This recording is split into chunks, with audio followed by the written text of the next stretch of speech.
প্রত্যেক দিনের মতো আবার চলে আসলাম আমাদের হাঁসের গুলোকে খাবার দিয়ে সেগুলিতে। আমাদের এখানে অল্প কয়েকটি দেশি হাঁস রয়েছে, যেগুলো আমাদেরকে ডিম উপহার দিচ্ছে প্রত্যেক দিনই। আমাদের এখানেও কিছু ডিম পেড়ে রাখে। টোটালি আমরা 7টার মধ্যে 3টা ছেলে হাঁস, এর মধ্যে আমরা প্রত্যেকদিন 4টা করে ডিম পাচ্ছি। যেহেতু মেয়ে হাঁস 4টায় ডিম দিচ্ছে, সবগুলোকে ক্যাপচার করে দিচ্ছে।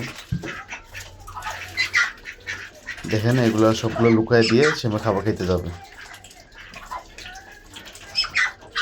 চীনা হাঁসগুলো এই দিক দিয়ে অনেক ভদ্র, সবগুলো ডিম লুকিয়ে দিয়ে তারপরে সে খেতে যাবে।